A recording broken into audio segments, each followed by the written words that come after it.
Y bueno, en esta quedamos. Yo creo que lo más importante que se tienen que llevar ahora de momento es que la energía, en teoría funcional de la densidad, se escribe como una energía cinética de electrones interactuantes. La energía electrostática, la interacción electrón, perdón, de correlación e intercambio, y la interacción con el potencial externo. Y la energía de correlación e intercambio, ahorita voy a discutir un poco cuáles son algunas de sus propiedades sin entrar mucho en detalles porque son de verdad bastantes las propiedades que tiene que seguir. Pero más o menos la forma que uno debería de poder encontrar es como la que está escrita en la segunda ecuación de esta transparencia. Pero yo creo que no existe la forma exacta de la funcional de energía de correlación e intercambio. Pero hay una cosa que sí quiero señalar, pero eso viene en las siguientes dos transparencias, es la siguiente. Es qué tan importante es cada uno de estos términos. Y en general, primero que nada, depende del material o el sistema que estés trabajando. Pero en general, la energía de correlación e intercambio es un valor muy pequeño. Llega a ser menos del 10% de la energía total. Puede ser mucho menor, pero es la energía más importante. Si no la tienes, no puedes describir la gran propiedad, el gran número de propiedades de tu material. Por lo tanto, es muy importante que tengas de manera más precisa esta energía, aunque sea la más pequeña. Entonces, como para darles una idea, por ejemplo, tomemos el átomo de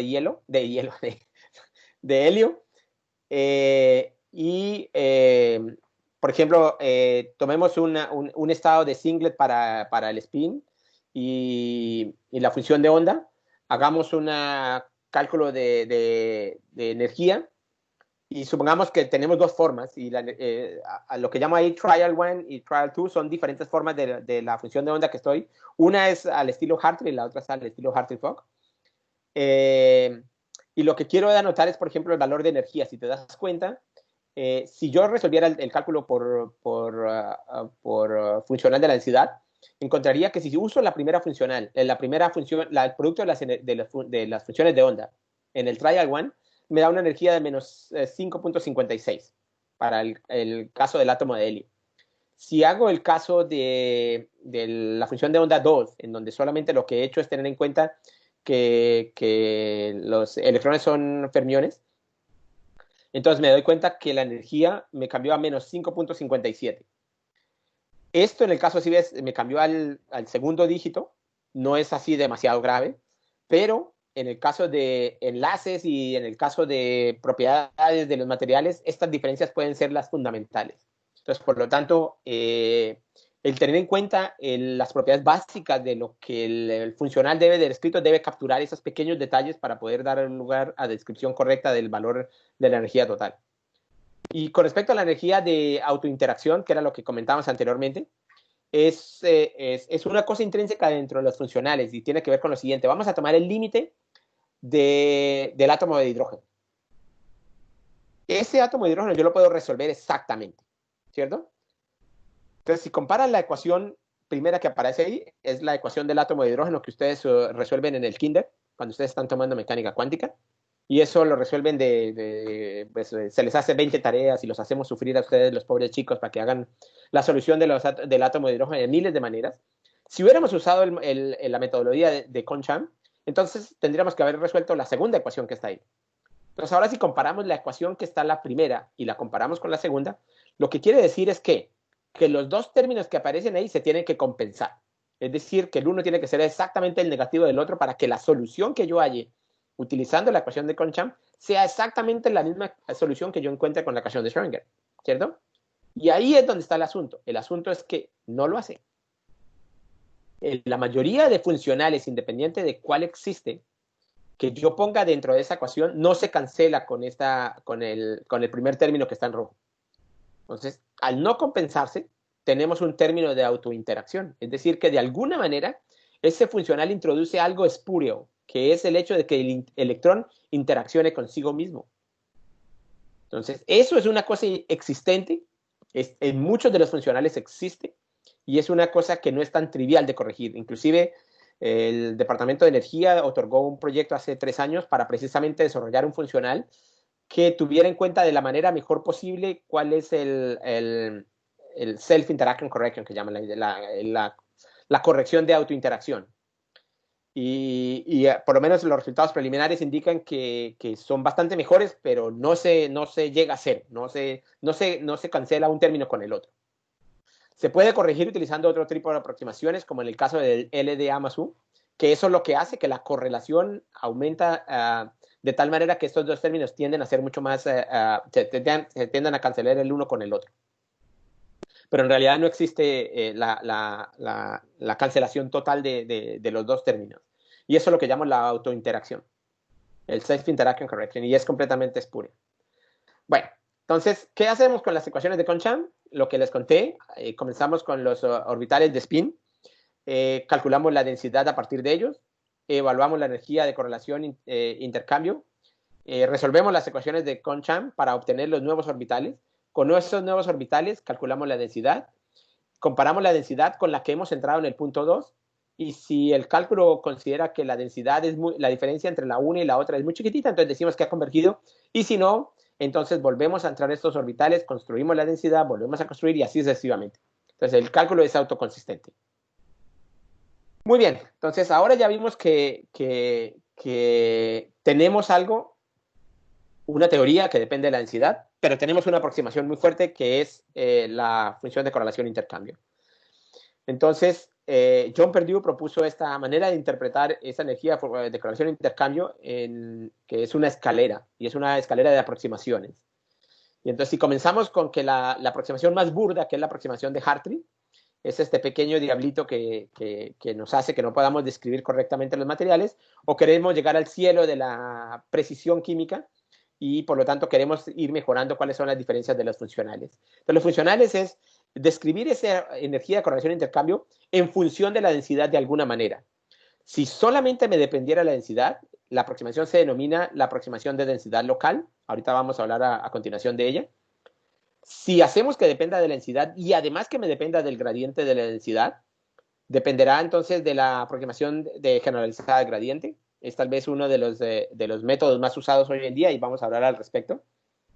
Si además de esos dos términos hacemos que dependa del laplaciano de la densidad, es lo que llamamos meta GGA, o sea, está mejor que el Generalized Gradient Approximation, es de las correcciones de gradiente,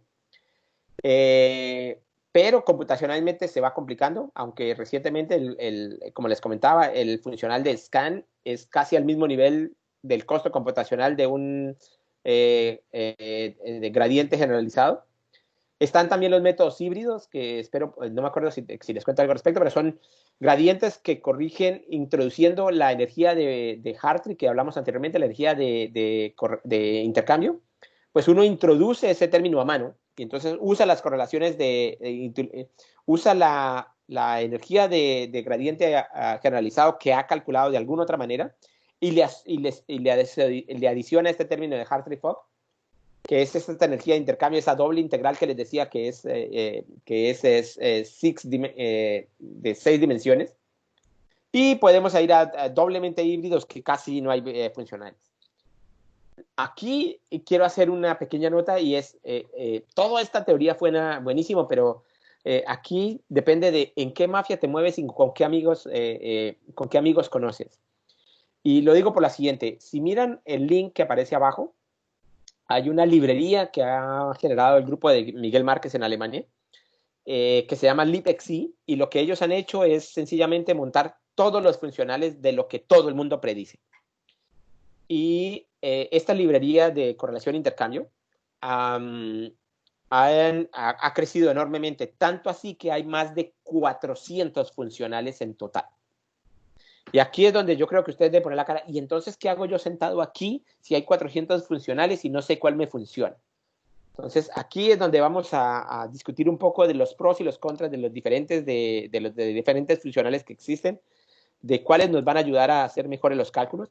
Pero hay que ser honesto que a veces los físicos somos obstinados y los químicos somos obstinados en tratar de generar teorías que sean más precisas, pero a veces, en vez de estar convergiendo en resultados, nos estamos alejando. Hay un paper que apareció en Science, tal vez hace como 3 o 4 años, en las que miden cómo la evolución de los funcionales ha hecho que la precisión que obtenemos de los diferentes funcionales, en vez de ir disminuyendo como función del tiempo, en algunos tipos de materiales ha ido aumentando como función del tiempo.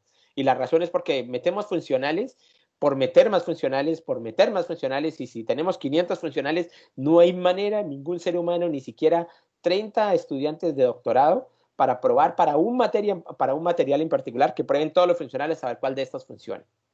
Entonces, lo que terminas haciendo es trabajando con los funcionales que más ha trabajado la gente y que la gente como que ya les tiene mayor calibración con respecto al diferente número de aplicaciones que tiene. ¿Okay? Entonces, mantengan eso en mente porque los funcionales, por más de todo lo que les va a contar aquí, todavía sigue siendo un problema abierto. El grupo de John Perdue, el que produjo este funcional de scan, ha hecho un gran esfuerzo en generar un funcional lo mayor preciso que existe, pero aún así, por ejemplo, les conté que ya el bandgap mejoró, pero no siempre. Y el problema de no siempre es que entonces, ¿qué tan predictivo es? Porque tú no sabes cuándo falla. También los momentos magnéticos no son tan buenos como otros funcionales, entonces la pregunta es, ¿qué también me van a dar las propiedades magnéticas? Etcétera, etcétera. Entonces todavía hay un conjunto de cosas que se tienen que aprender, de las cuales no tenemos un mayor control. Aunque podamos expresar las expansiones de la manera que mejor lo queremos, a veces tal vez extender la teoría funcional de la densidad es mejor que incluir más funcionales. Y yo creo que mañana y pasado mañana ustedes verán extensiones que son muy interesantes y que la gente está esperando explorar con resultados que pueden dar lugar a cosas de verdad muy, muy interesantes en el área de materiales. Entonces, esto yo creo que resume un poco el problema de los funcionales es que depende de con quién lo mires y depende de qué grupo estás. Entonces, por ejemplo, hay un grupo que ha hecho como su negocio generar funcionales, es el grupo de la Universidad de Minnesota, y ellos han generado funcionales y funcionales y funcionales. Cada de esos funcionales puede tener del orden de 30 a 40 parámetros. Entonces te podrás imaginar que hacer la implementación y el uso y el testeo de estos funcionales es muy difícil, pero depende, si tú quieres ver el elefante por delante o por detrás o por el lado, pues esos funcionales pueden ayudarte o no. Entonces, espero poderlos convencer de que aún así, por más de que tenemos un problema con los funcionales que no está resuelto, aún así, con los funcionales que tenemos podemos dar lugar a unas propiedades interesantes y ser predictivos. Siguiendo la pregunta de la que alguien me hizo acerca de si podemos hacer experimentos, sí, sí que lo podemos hacer. Y podemos hacer inclusive predicciones de materiales que los experimentales no han realizado y que luego, cuando los experimentales van y sintetizan el material, encuentran exactamente lo que la teoría ha predicho. Entonces, no porque tengamos una dificultad en definir el funcional, no quiere decir que la teoría viene a ser inútil. Lo que quiere decir es que el usuario tiene que entender exactamente en qué lugar lo está usando y cómo lo está usando. Muy bien. Entonces, ya les resumí esto exactamente de los diferentes funcionales. Están estos meta GGAs que me dependen del Laplaciano y me dependen inclusive del gradiente de la función de onda. Están los funcionales híbridos, que es lo que les conté, que metemos una corrección del término de Hartree, del exchange, directamente en la energía, así a mano, con un parámetro, y sencillamente ubicamos el parámetro que mejor dé los resultados. Mágicamente, por cierto, ese número es un cuarto y no sabemos por qué carajos es un cuarto, pero después de que ya lo averiguamos, no preguntamos tanto y lo metemos debajo del tapete. Tenemos los funcionales que ellos llaman funcionales de Van der Waals, que su objetivo fundamental no solamente es tener una descripción de las propiedades electrónicas de los materiales, sino que además describan correctamente los elementos altamente dispersivos, es decir, cuando las interacciones entre diferentes componentes del material es muy débil. Ahora que están tan de moda los materiales por capas, es fundamental incluir las correcciones de Van der Waals para describir correctamente la geometría y muchas de las propiedades de estos materiales. Están, por supuesto, lo que les conté, que son los de gradiente generalizado, que me dependen de la densidad y del gradiente de la densidad. Y vamos a hablar también de las aproximaciones de densidad local, que solamente asumen que el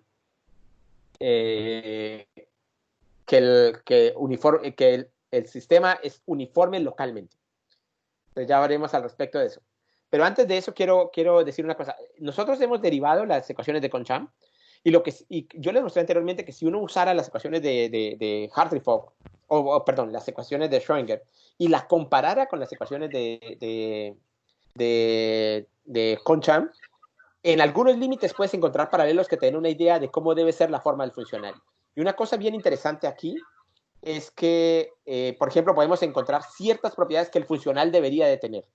¿Por qué? Porque el hamiltoniano total las tiene. Entonces, si el hamiltoniano total las tiene, el funcional de correlación e intercambio las tiene que tener.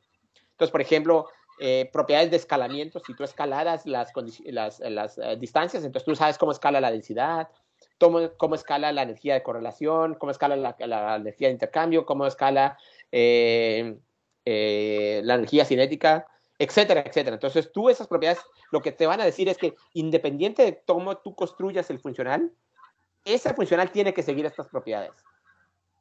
Entonces, hay diferentes propiedades que la gente ha derivado. Una de ellas, que yo creo que es una de las más bonitas, es lo que llaman la regla de la suma, el sum rule, y es que si tú haces la integral de la energía de correlación e intercambio desde el inicio, y hicieras esta integral que aparece en la descripción de aquí, tú puedes probar que la densidad de correlación e intercambio tiene que ser exactamente igual a -1. Y esta es una de las propiedades que es crítica para definir si el potencial es de buena calidad o no.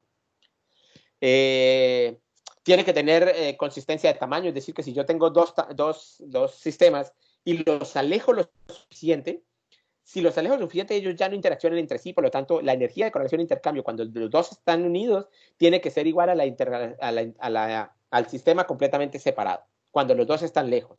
Entonces, todos esos de tipo de propiedades nos definen cuáles deberían ser las reglas de juego para definir un funcional. Y en esto ha habido dos familias, y las dos familias, de alguna manera, creo que en algunos lugares se reúnen y en otros no. Es como cuando tú dices, nos reunimos solamente para Navidad, pero no nos reunimos para los cumpleaños de los tíos. Es algo exactamente lo mismo. Tú lo que pasa es que el camino que han elegido los físicos es tratar de definir el funcional a partir del mayor número de propiedades que hay. Entonces, por ejemplo, el scan es el funcional del cual 16 propiedades que debe tener el funcional de correlación e intercambio se siguen. Y entonces ya, con eso, aún así tienes parámetros y tú lo que haces es tratar de modificar los parámetros de tal manera que sigan esas propiedades, esas 16 propiedades que tienen que seguir. Los otros funcionales tienen menos, el que más puede seguir es el scan, tal vez por eso es que es el más preciso. Mientras, ese es como el camino de los físicos. El camino de los químicos, que en la vida real son más prácticos, ellos dijeron, no, no vamos a hacer eso. Yo sé cuáles son algunas de las propiedades que tienen que seguir, por lo tanto lo que voy a decir es, voy a seguir estas propiedades y luego lo que voy a hacer es que voy a hacer que tenga algunos parámetros libres. Y lo que voy alguien tiene el micrófono prendido. ¿Pueden revisar su micrófono que esté apagado, por favor?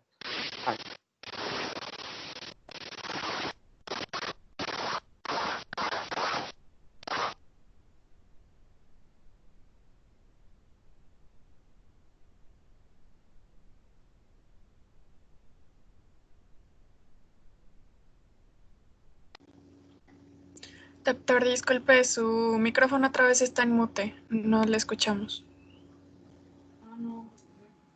Ya, ¿desde cuándo? Dios mío.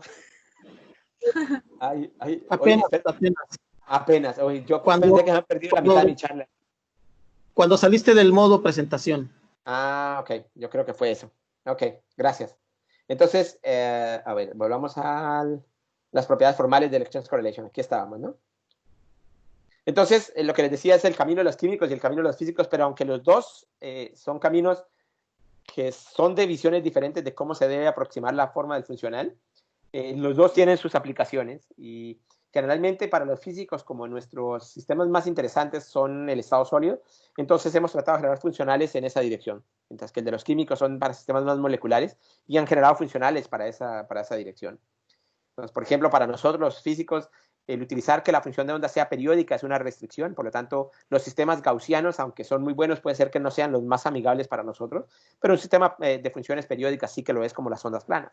Mientras que para los químicos, las funciones de onda localizadas, como las gaussianas, son las ideales porque ellos intentan hacer sistemas localizados. Entonces, depende exactamente de en qué área te quieres mover y qué tipo de sistema quieres describir, es el tipo de base que tú deberías de estar usando. Pero independiente de eso, la función de correlación e intercambio ha tenido dos familias. Básicamente yo creo que ha habido dos personas que son las que más han influenciado del área de la física. Ha sido John Perdue y en el área de la química está Axel Becke, y los dos, en mi opinión muy personal, están cerca y están lejos, y hay que vivir con eso. La mayoría de códigos tienen o uno o tienen los otros, y muy pocos códigos tienen los dos. Por ejemplo, Crystal yo creo que es uno de los pocos códigos que tiene de los dos. Tiene tanto funcionales periódicos como periódicos de los físicos como oficiales periódicos de los químicos. Y es muy interesante verlo porque la verdad es que en algunas ocasiones inclusive los de los químicos funcionan mejor. Entonces no es desdeñir los unos de los otros, sino hay que tener control sobre las cosas que se hacen. Muy bien.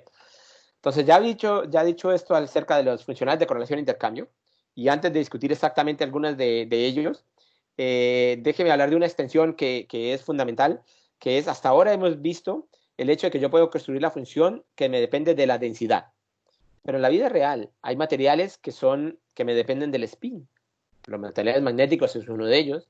Y entonces, por lo tanto, yo tengo una densidad tanto de spin, lo que llamaríamos spin up y spin down, pero en la vida real tú tendrías que llamar dos canales de spin y tú tienes la densidad de spin para cada uno de esos canales. Que la verdad spin up suena que está para arriba y para abajo y la vida real no es así. Entonces, tú tienes que definir una funcional que ahora me dependa no de la densidad total, sino que me dependa de la densidad de cada uno de estos canales. Si tú escribes la energía de correlación e intercambio de alguna manera que me dependa de los canales, entonces tú ahora tienes dos tipos de ecuaciones de Conchamp. Las ecuaciones de Conchamp para los orbitales que describen los spines de los orbitales que están de un canal y con los orbitales que están con el otro canal. Y esas son las dos ecuaciones que aparecen en esta transparencia. Observa que aquí la diferencia está en que aunque la densidad total es la suma de las dos densidades. La densidad total es la suma del spin up y el spin down, o de canal 1 y canal 2. Pero la forma de la correlación e intercambio está definida de tal manera que muchas veces, en la gran mayoría de los casos, se suma como la energía de correlación e intercambio para un canal, para la energía de correlación e intercambio para el otro canal. No todos los funcionales son así, pero la gran mayoría los describe así. Otros dependen exactamente, por ejemplo, que definan la energía de correlación e intercambio del canal up, del canal down, o del canal 1 y del canal 2, y además que me dependa de la diferencia, es decir, que me dependa de la magnetización, porque la magnetización es únicamente la diferencia de la ocupación de orbitales que están en un canal, menos la densidad de los orbitales que están en el otro canal. Entonces, depende del funcional, es que esto existe. Muy bien. Entonces, vayamos a hablar un poco más en detalle de los funcionales. No voy a ser muy explícito con respecto a esto. Lo único que voy a hacer es contarles un poco lo que ha pasado y cómo la gente lo ha usado, hablarles un poco de los pros y los contras de cada uno de ellos. Y lo voy a hablar, y lo voy a hacer muy honesto, voy a hablar desde el punto de vista de la gente que hace, porque ese es mi área de trabajo, de la gente que hace estado sólido. Entonces, decirte si estos funcionales actúan de manera más apropiada en el caso de sistemas moleculares, no. Yo creo que la persona para preguntarle sería Andreas esta tarde, y les puede contar los detalles en el caso de sistemas moleculares. Pero en el caso de sistemas sólidos, yo sí les puedo contar que, por ejemplo, en la aproximación más sencilla, que fue la que apareció en el paper de Hohenberg-Brancon en 1965, tiene que ver con lo siguiente. Voy a asumir que localmente, si yo me voy sobre mi espacio, y, a ver, espérate, yo voy a hacer un truco, espera que no me cambie, no me apague el semáforo, no. Supongamos que yo tengo una densidad, espérate, voy a hacer una... Si yo supongamos que la densidad... mal color, vamos a coger un color más feo. Rojo. Entonces, supongamos que la densidad es esta, ¿de acuerdo? Esta es la densidad electrónica de tu material. Entonces, lo que yo voy a hacer es que si yo me paro en un punto, digamos que en este punto, ¿de acuerdo? Y yo voy a mirar cómo luce la densidad. Yo creo que esta la puedo aproximar a que sea uniforme, es decir, un planito aquí. Si yo me voy a otro punto, me voy, por ejemplo, a este punto, entonces yo puedo hacer que este señor es uniforme en este punto. Entonces la densidad varía punto a punto, pero localmente es uniforme, ¿de acuerdo? Entonces esa es la aproximación que voy a usar, y eso es lo que llaman la aproximación de un gas electrónico homogéneo. Entonces lo primero que voy a hacer es, voy a suponer que como lo voy a hacer localmente, voy a tratar de calcular cuánto es la energía de correlación e intercambio para un gas de electrones homogéneo, es decir, constante en un punto dado. Es decir, tú me lo das, tú me debes decir cuál es la densidad del gas y yo trato de seleccionar cuál es el problema. Es un problema que no podemos resolver, pero lo bonito que tiene es que sí que podemos resolver la ecuación de Schrödinger para ese problema en particular utilizando métodos de Monte Carlo cuántico. Entonces sí que podemos resolver cuánto es la energía Si tú me das la densidad, yo te puedo ver cuánto es la energía de ese sistema dada la densidad. Y si yo conozco la energía, entonces me devuelvo a la teoría funcional de la densidad y digo, bueno, ¿la energía qué es? Los correspondientes términos de correlación intercambio, energía cinética, electrones, etcétera, todos los términos. Y lo que hago es que me devuelvo y trato de calcular cuánto es la energía de correlación intercambio, conociendo cuánto es la energía total para este problema del gas electrónio homogéneo, de electrón homogéneo. Y eso fueron lo que hicieron Sepperl y Adler en 1980. Ellos fueron los primeros que pusieron esto y lo que hicieron fue poner una tabla. Es decir, tú me das una densidad, yo te doy cuánto es la energía. Tú me das la densidad y con eso yo puedo calcular cuánto vale entonces la energía de correlación intercambio. Lo que vinieron, los que son más famosos, que hicieron menos, es decir, ahora que tú me das la tabla, yo sencillamente voy y parametrizo y le defino una función que pasa sobre todos los puntos que tú me das. Entonces, están las aproximaciones de Zunger y otros más, que sencillamente lo único que hicieron fue tomar los valores tabulados y definir una función que pasaba por ellas. Otros lo que hicieron fue mejorar los cálculos de Monte Carlo, pero aquí la clave está en que yo voy a asumir que localmente yo tengo un gas homogéneo de electrones que voy a resolver dada una densidad utilizando los métodos de Monte Carlo. Con eso, que yo puedo determinar cuánto es la energía total, yo puedo determinar cuánto es la energía de correlación intercambio.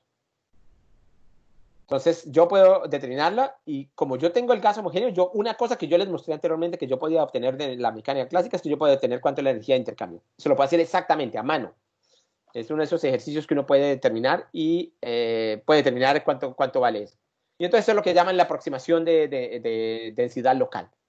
Es decir, que yo voy a calcular cuánto es la densidad de correlación intercambio localmente para un valor de densidad dado. Y lo que voy a hacer es que entonces que la energía total de correlación intercambio es la integral sobre todos los puntos del espacio, en donde yo calculo la densidad de energía de correlación intercambio de un gas homogéneo para esa densidad en particular que tú tienes en ese punto, pero la densidad puede ir variando punto por punto, entonces tengo que hacer la integral sobre todo el espacio. Y esa es la ecuación que aparece a tu mano derecha, la primera ecuación que está en la parte de arriba de esta transparencia. Entonces, ¿qué es lo que está asumiendo esto? Que tú localmente tú tienes es un gas uniforme de electrones. Entonces tú dices, uy, espérate, pero la vida real no es así. La vida real, si tú te vas y consideras cómo son los materiales, pues no va a ser así. Fíjate, por ejemplo, la transparencia que aparece aquí, las dos figuras que aparecen aquí abajo, aparecen un cierto material X y un perdón, esto no es cierto. Son las contribuciones de correlación e intercambio de la teoría funcional de la densidad. Y si te das cuenta, está completamente localizado en el lugar. Este es un tema de silicio. Estoy mirando cuál es el enlace que existe entre dos átomos de silicio. Estoy mirando cuánto es la contribución utilizando esta aproximación, utilizando únicamente la contribución del intercambio y cuánto es la contribución de la correlación. Entonces, si te das cuenta, las dos, primero que nada, me dice que el intercambio está completamente localizado dentro del enlace y está en el centro del enlace, mientras que la correlación está en el centro del enlace, pero se delocaliza más. Entonces, ¿qué es lo que está diciendo? Que desde el punto de vista de lo que le sucede al enlace, el enlace es un gas uniforme de electrones muy chiquitito que está centrado alrededor del enlace. Eso en la vida real sabemos que no es así. La densidad es varía bastante más y por lo tanto tenemos que ir más allá que esto. Pero, y aquí es una cosa que es como, lo que les voy a contar es como una receta, pero en la vida real no sabemos por qué es así. Si yo utilizo esta funcional, que es la LDA, que es como la más básica y la más simple de todas, y calculo los fonones o las vibraciones de un material, usualmente dan mejor que cuando los calculas con cualquier otra funcional que tú uses. ¿Por qué? No sabemos. Pero eso no quiere decir que siempre. Esa es la parte más complicada. Lo que nosotros usualmente hacemos es que la calculamos utilizando los dos funcionales y vemos a ver cuáles son las diferencias si es que no hay ningún valor experimental. ¿Ok? Entonces ya tenemos una aproximación de correlación e intercambio, que es la aproximación de densidad local. La siguiente, que es cuando pase. Ay, ya pasó. Que es la siguiente. Es decir, voy a asumir que la interacción la energía de correlación e intercambio la puedo escribir como la que ya conocía, que es la de densidad local, más una corrección. Y esta corrección va a ser tal que me dependa de la densidad y del gradiente de la densidad, que lo defino a través de un parámetro, que es el parámetro S, que es la función que aparece ahí, definida como el gradiente de densidad, dividido la densidad multiplicado 2 veces el valor del número de onda en Fermi. el por qué, yo creo que tendríamos que ir a los detalles de la funcional, pero yo no quiero entrar en los detalles porque no me quiero desviar de la charla, pero si les interesa podemos discutirlo después. Lo que más importante es que el valor de S varía porque varía la densidad del gradiente, varía el gradiente de la densidad, y por lo tanto entonces las contribuciones a la correlación de intercambio varían. Entonces, dependiendo de qué tan fuertes son las variaciones del gradiente, ya veremos qué tan bien esta funcional debería de corregir los valores de correlación de intercambio que habíamos usado anteriormente para LDA. Entonces, aquí están los límites, no quiero dar detalles, aquí la gran mayoría de funcionales que se han generado han sido verdaderamente casi todos en el régimen de GGA, que es lo que llaman el Generalized Gradient Approximation, que es el que estamos describiendo aquí, que es no otro funcional, aquel que depende únicamente, que no solamente depende de la densidad, sino que el gradiente de la densidad. De estos funcionales existe una familia enorme, está el BP86, PW91, etcétera, etcétera, etcétera. De todos estos que aparecen aquí, el más usado en el estado sólido es el PBE.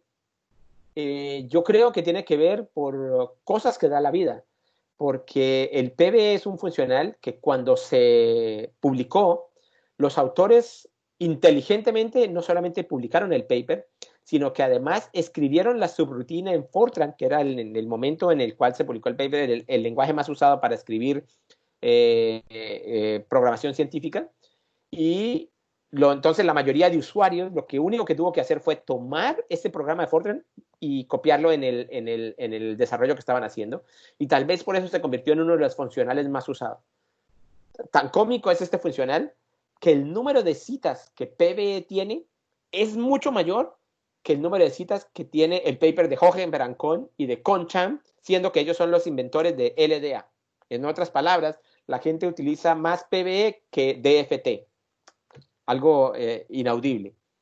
Bueno, pero este sería entonces uno de los funcionales más usados. Eso no quiere decir que sea el más preciso, eso sí quiero dejarlo muy en claro.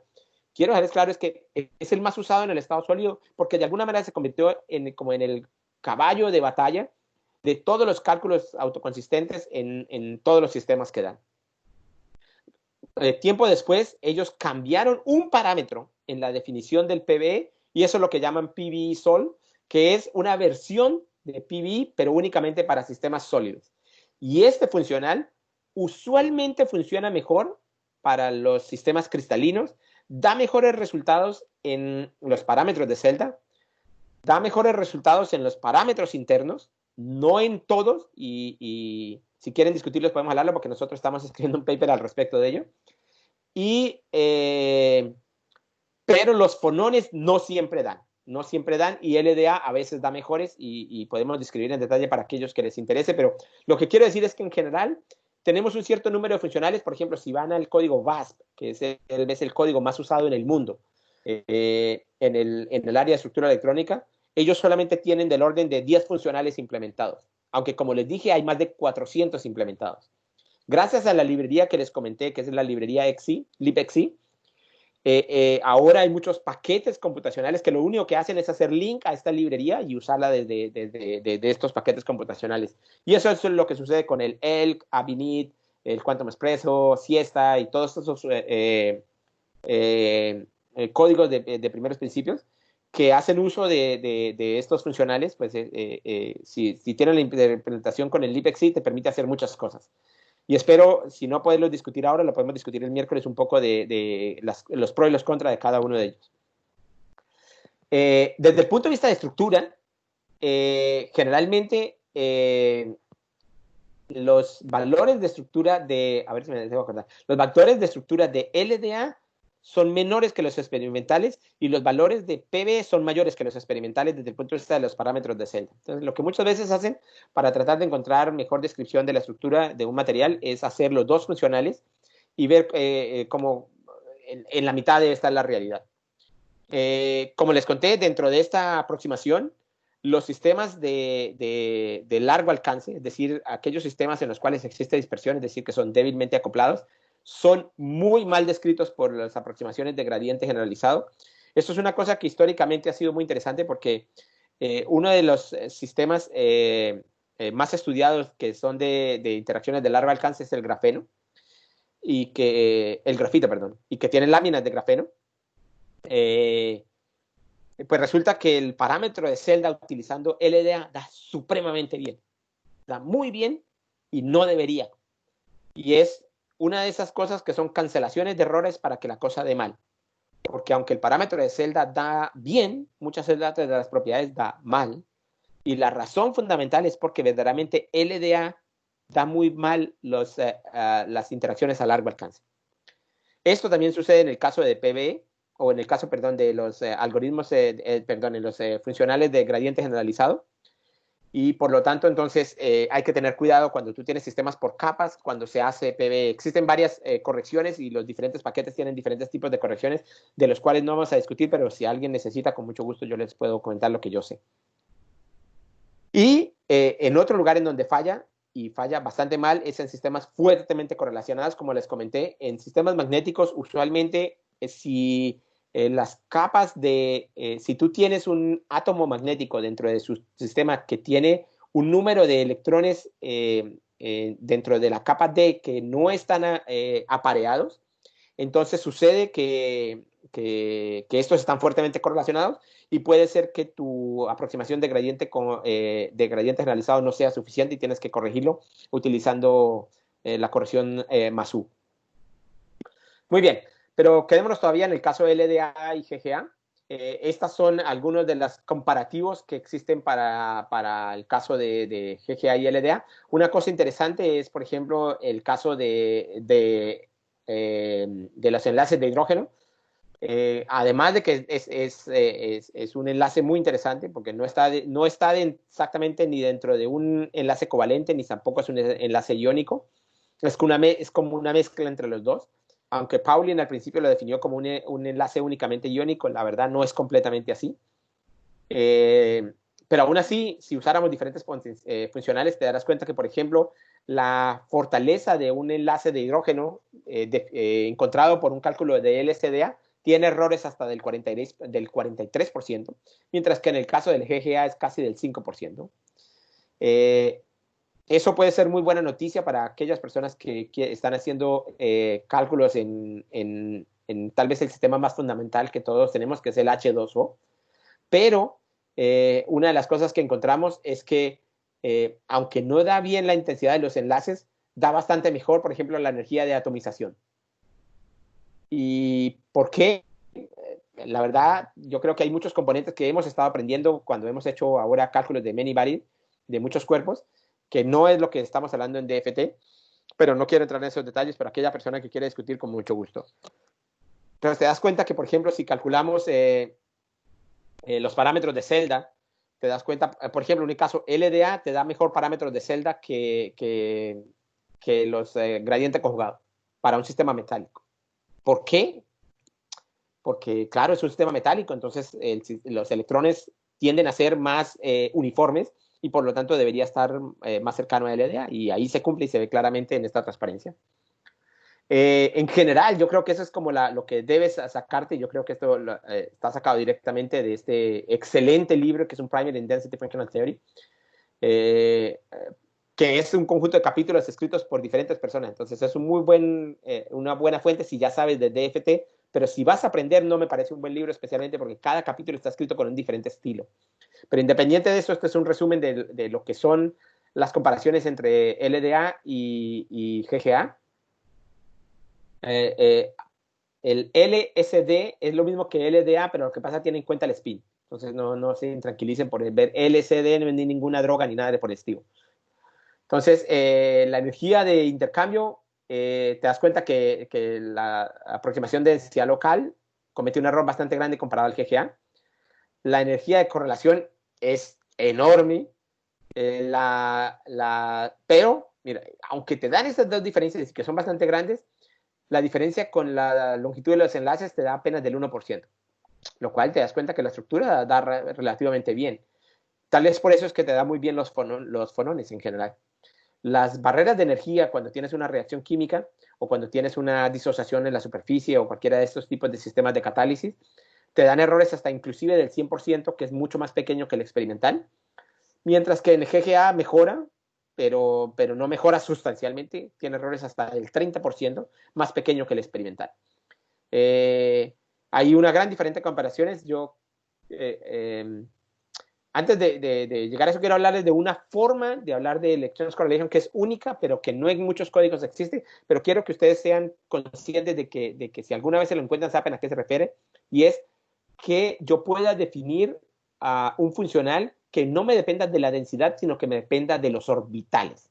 Y es lo que llaman Orbital Dependent Exchange. Es algo que nosotros sabíamos del Hartree-Fock, porque nosotros sabemos que el exchange depende únicamente de las integrales de los orbitales, pero nosotros podemos incluirlo a mano dentro del funcional. Entonces, si se da cuenta, podemos tomar las ecuaciones de Conchamp como hemos visto anteriormente, pero lo que hacemos es que el exchange lo incluimos exactamente, como el exchange que viene de la teoría de Hartree-Fock, que hablamos anteriormente. Están los funcionales híbridos. Los funcionales híbridos, yo creo que el resumen está en la segunda ecuación que aparece en esta transparencia, que es un caso en particular de un funcional híbrido, que lo que hace es, espero que me entiendan, la similitud que van a hacer es como la regla del machete, que básicamente lo que dice es que el funcional que yo tengo no me funciona muy bien, especialmente para sistemas que se acoplan débilmente. Como yo sé que la mayoría de esos acoplamientos débilmente dependen de que yo no estoy haciendo un mal cálculo de la energía de intercambio, entonces lo que voy a hacer es corregir la mano. ¿Cómo lo hago? Pues que tomo la energía de Hartree, la incluyo dentro de mi energía, dentro de mi función de energía. Si te das cuenta, el término en rojo dice, yo tengo la energía de intercambio que viene de Hartree-Fock y le resto la energía que yo debía haber incluido por la teoría funcional de la densidad utilizando LDA. Y luego digo, yo creo que me pasé, le quité demasiado, entonces le pongo un poquito más que supone que viene por una corrección GGA. Y además le incluyo la parte de correlación. Te das cuenta que aquí tienes tres parámetros, A sub 0, A sub X, A sub X y A sub C. Son tres parámetros que se tienen que definir. Decirte que cómo se escogen, bueno, hay diferentes maneras. Tú puedes hacerlo utilizando los límites que debe seguir un funcional, o lo otro que puedes hacer es comparando con el experimento directamente. El cuento es que se pueden calcular, ya los funcionales existen, y estos funcionales, el B3LIB es muy, muy bueno. Es muy, muy bueno, y desde el punto de vista de las propiedades químicas de diferentes moléculas, tal vez es uno de los que mayor impacto ha tenido en la comunidad química. Pero en física tenemos unos muy parecidos, así que no tenemos que envidiarles. Hemos hecho el mismo machete con las mismas condiciones. Y, por ejemplo, en el caso de nosotros, las personas que hacen estado sólido, el que más ha tenido impacto es el que llamamos el HSE, que hace exactamente lo mismo, pero en vez de usar la inclusión del exchange, no usa el LDA, sino usa el PBE, que es el funcional que por alguna razón se tomó el camino del estado sólido. Los parámetros, de nuevo, a diferencia del anterior, tiene un solo parámetro, y por mágica valor se encuentra que es un cuarto. Por cierto, en el paper original HSE cometieron un error en el parámetro y hay que tener cuidado porque inclusive algunos códigos, la implementación que tienen original es la que originalmente el HSE incluyó, que tenía el parámetro inadecuado. Pero yo espero que ahora la mayoría de códigos lo hayan corregido. Por lo menos los que yo conozco sé que lo han hecho, pero sé que algunos en algún momento tuvieron ese problema. No sé si todavía lo mantengan porque no soy usuario de algunos de esos paquetes. Muy bien, entonces ahora comparemos los tres diferentes tipos de funcionales, el LDA, el GGA y el meta GGA. Aquí no estoy comparando con ninguno de los híbridos que son esta mezcla con el exchange. El meta GGA es aquel que incluye correcciones con la energía cinética. Entonces, básicamente lo primero que aprendemos es que la corrección meta GGA, en aquel que tiene la corrección con la energía cinética, mejoran, pero tampoco es que mejoren notablemente, mejoran bastante, pero no mejoran increíble. Si te das cuenta, por ejemplo, en las energías de reacción, que es la gráfica que está en tu mano derecha, la que está más arriba, te das cuenta que tienes todavía errores del 7 al 8% en las energías, perdón, no es cierto, que tiene diferencias entre el 1 a 2 kilocals por mol en las energías de reacción, y eso puede ser bastante dependiendo del sistema que estás tratando. Y si te das cuenta, en algunos casos, dan casi lo mismo que un funcional de gradiente generalizado. Entonces, siempre hay que tener mucho cuidado en cuando nos movemos de un funcional a otro. Yo creo que el resultado más importante es el que está en la figura en tu mano derecha, el que está más abajo, en donde se comparan todas las propiedades. O sea, esto no solamente se enfoca en unas de ellas, sino se enfoca en todas. Y aquí, en general, lo único que demuestra es que los meta-GGA, aquí es importante que los meta-GGA que se están comparando, es un paper que es del año 2007-2008, entonces eran los existentes, sí, creo que sí, o 2012, no me acuerdo muy bien, son los funcionales que existían para esa época. Han salido nuevos funcionales que son mucho mejor, uno de ellos, el scan, que no está incluido ahí, porque el scan sí que reduce, al menos en algunos de esos parámetros que aparecen aquí, la diferencia con respecto al experimento. ¿Ok? Muy bien. Entonces, ya que vemos esto y que hemos discutido sobre las bases de la teoría funcionalidad, me gustaría ver cómo se aplican, y tal vez el ejemplo más sencillo que se me viene a la cabeza es cómo se aplican sistemas cristalinos, sobre todo por aquellos que van a hacer prácticas en la tarde, van a ver en las aplicaciones y en sistemas moleculares. Entonces, yo lo que quiero hacer es qué pasaría si nosotros nos enfocamos en sistemas cristalinos. Entonces, vayamos un rapidito visión de a lo que yo voy a definir, lo que yo entiendo por un sistema periódico. Un sistema periódico es un sistema en el cual yo defino una celda unidad y la celda unidad se repite ad infinitum en todas las tres direcciones que tiene para poder moverse esta celda unidad y no tiene ningún hueco. Esto es importante porque cuando tienen un hueco se llaman cuasicristales, pero cuando no tienen ningún hueco se llama una celda unidad. Perdón, se llama un sistema cristalino. Entonces, cuando no tiene ningún hueco tengo un sistema cristalino. Y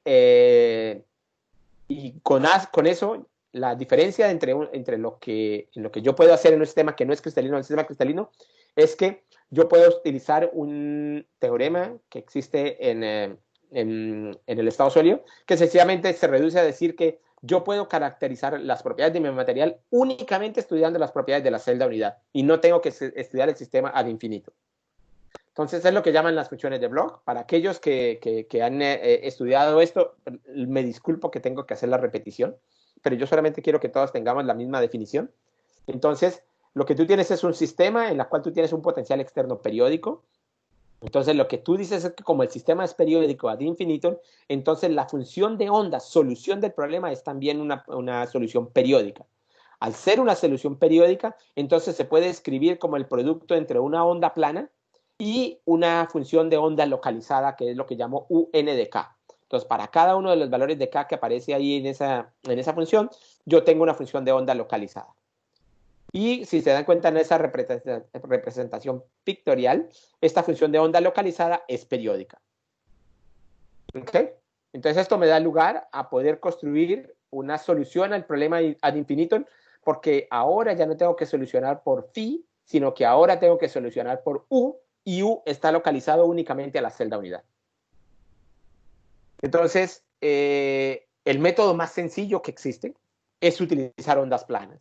Entonces, ¿por qué? Porque primero que nada utilizamos la solución de Bloch que introduje en la anterior transparencia. Entonces decimos que tenemos la función de onda, que es la multiplicación de una función de onda plana multiplicado por una función de onda localizada U, y ahora esa función U la voy a expandir en ondas planas.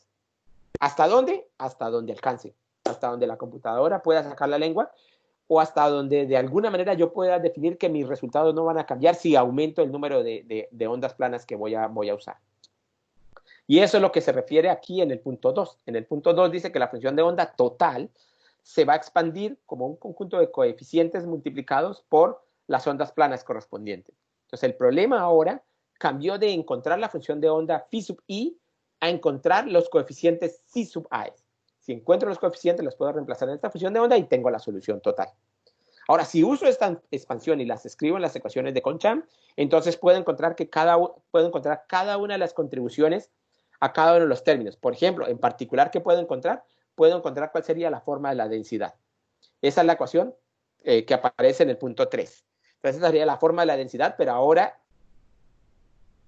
el punto está en que yo no puedo hacer la expansión en ondas planas ad infinito porque yo tengo una computadora y la computadora solo me cambia un número finito de números. Por lo tanto, yo lo que voy a hacer es una expansión de ondas planas hasta un punto de corte que me define cuál es la escala de longitud de onda más pequeña a la que voy a llegar. Y entonces, con eso yo puedo encontrar cuál es mi punto de corte al que quiero llegar. ¿Ok? Por supuesto, entre más alto sea mi número de corte, mejor van a ser mis resultados, pero más lenta va a ser mis cálculos porque más grande el número de coeficientes que tengo que encontrar. Ok. Entonces, lo segundo que voy a usar es lo siguiente. Voy a usar lo que llaman la aproximación de supercelda. Yo tengo un sistema periódico. Mi sistema periódico únicamente lo puedo definir lo tengo que definir de tal manera que si encuentro la solución en la celda unidad, puedo repetirla de infinitum. Pero una cosa que es muy interesante es que yo puedo encontrar otro tipo de sistemas que son interesantes en el sentido en que puedo estudiar lo que pasa en un defecto. ¿Cómo? Pues genero una supercelda, es decir, me genero primero que nada una celda unidad, la multiplico y encuentro, por ejemplo, que la celda unidad se repite 3 veces en cada dirección, como en el ejemplo que aparece aquí. Entonces genera una supercelda y luego genera un defecto dentro de esa supercelda. La razón de por qué lo hago aquí es que recuérdense que la solución que estoy usando es que mi sistema de solución para la celda que yo haya incluido es periódica. Por lo tanto, si yo tengo una vacancia, la vacancia va a interaccionar con la vacancia que está en la celda vecina. Si mi celda es muy chiquitita, la interacción entre las dos vacancias está muy cercana y probablemente afecte mis resultados. Por lo tanto, yo tengo que utilizar una supercelda para que eso sea así. Igual lo tengo que hacer en superficies, etcétera, etcétera.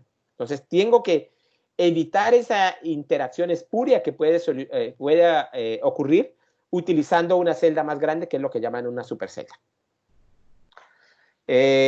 Para solucionar los problemas en ondas planas, te darás cuenta que a mí lo que me interesa es la solución en el espacio real, porque esa es la ecuación de Schrödinger que he escrito, y cuando escribo la exposición de la función de onda, lo he hecho en el espacio recíproco, es decir, en el espacio de puntos K. Entonces yo tengo que ir de un lado al otro, yendo de mi solución en el espacio recíproco a la solución en el espacio real. Y para esto yo solamente les quiero acordar algo que ustedes aprenden cuando ustedes aprenden la teoría de Fourier, que si yo tengo una función de onda localizada en el espacio real, eso implica que en el espacio recíproco yo necesito un conjunto muy grande de funciones de onda en el espacio recíproco para explicar la función de onda localizada. ¿Se acuerdan? Si yo calculo la transformada de Fourier de una función delta en el espacio real, yo lo que obtengo es un conjunto uniforme de puntos en el espacio recíproco. O inversamente, si yo tengo un punto de puntos, si yo tengo un conjunto uniforme en el espacio real, entonces solamente requiero un punto en el espacio recíproco. Entonces, eso es lo que me va a ayudar de alguna manera también tener un criterio de cuántos puntos K debería llegar dependiendo de si mi sistema es metálico o si es aislante. Y otra cosa que les quiero recordar para los que, como les dije, estamos aplicando esto a estado sólido, es que además de que tenemos una celda periódica, si nosotros tenemos una celda periódica, cuando te recuerdas en tus cursos de estado sólido, nosotros convertimos esta celda periódica también al espacio recíproco, y al convertir esto en el espacio recíproco quiere decir que cualquier propiedad que nosotros calculemos en el espacio recíproco depende de los puntos K o de los puntos G que usamos, de los puntos K que usamos para describir las propiedades del material. Por lo tanto, entonces yo tengo que escoger cuál es la grid que tengo que usar para poder demostrar cuáles son las propiedades de ese punto, y es lo que llaman el K-point sampling. Es decir, cuál es la grid de puntos K que tengo que usar para describir mis propiedades de ese material en el espacio de recíproco. Porque en el espacio recíproco una celda unidad me da lugar a la primera zona de brillo. Y eso, como ustedes lo saben, en el estado sólido no quiero entrar a los más detalles. Entonces, volvamos entonces, lo único que tengo que hacer es usar ahora infinitas veces transformadas de Fourier. Y por eso un cálculo de ondas planas en teoría funcional de la densidad, en cierta manera la implementación es muy fácil, aunque computacionalmente sea más pesado. ¿Y por qué es muy fácil? Porque la transformada de Fourier se entiende muy bien y la implementación de la transformada rápida de Fourier se hizo hace muchísimos años, por lo tanto existen paquetes computacionales que las tienen. Por lo tanto, tú puedes usar esos paquetes computacionales y lo único que tienes que hacer es convertir tus funciones, cualquiera de ellas, del espacio real al espacio recíproco o del espacio recíproco al espacio real. ¿Por qué? Porque, por ejemplo, miremos uno de los términos que tú tienes que calcular. Uno de los términos que tú tienes que calcular es la interacción electrostática, que es la integral de la densidad sobre la distancia. Resulta que si yo convierto hacia el espacio recíproco, se convierte en algo que tú puedes calcular como una suma muy fácilmente. Entonces resulta que algunos de los términos que tú tienes que calcular en el espacio recíproco se calculan muy fácilmente. Pero tú tienes que ir del espacio recíproco al espacio real varias veces para tratar de calcular cuánto es tu energía total. Eh, Muy bien, entonces, por ejemplo, aquí en estas ecuaciones es precisamente lo que les contaba, el potencial de Hartree es ese potencial electrostático del que le hablaba, y esta ecuación que aparece ahí te dice exactamente cuál es la forma del potencial de Hartree en el espacio recíproco, y aquí te das cuenta, aquí ya no hay integral, aquí es una suma sobre todos los coeficientes, y tomando la transformada de Fourier de la densidad del espacio real al espacio recíproco, y haces esa suma y obtienes la potencial de Hartree facilísimo sin realizar ninguna integral. El problema requiere con otras cantidades, como la energía de correlación e intercambio, que muchas veces la forma en el espacio recíproco no es tan simple. Entonces hay que tener mucho cuidado, pero es posible de hacer. Y en muchos de los lugares en los que eso existe, es así. Entonces, bueno, entonces hasta ahora podemos hacer teoría funcional de la densidad utilizando ondas planas, y lo único que nos queda es tener en cuenta una aproximación que en algunos sistemas se vuelve muy relevante, y es que para muchos de las propiedades de un material, como enlaces químicos, como reacción química, como reacciones sobre la superficie y cosas de esas, lo único que importa son los electrones que están en valencia, los electrones de core o los electrones que están en la coraza, les importa un carajo lo que vaya a pasar. Entonces, ¿qué va a pasar? Pues lo que ideal sería que yo me los quitara de encima.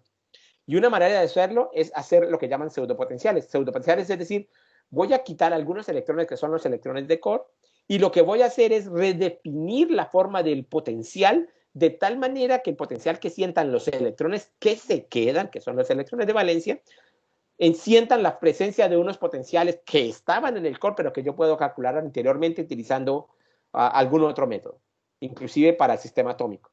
Y eso es lo que llaman los pseudopotenciales. Hay diferentes tipos de pseudopotenciales. Yo creo que no quiero entrar en detalle porque ya no me estoy volando el tiempo y no quiero cansarlos.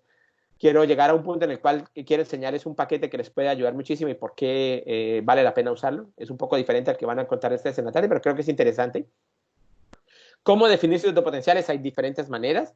Están las ideas que se introdujeron de Fermi en el 36, están las de Phyllis Kleckman, que fueron las que dieron más lugar a la forma de pseudopotenciales que actualmente usamos en el 1959, que es pedir que alguna forma de los potenciales de core sean perpendiculares a las que tú generas de valencia.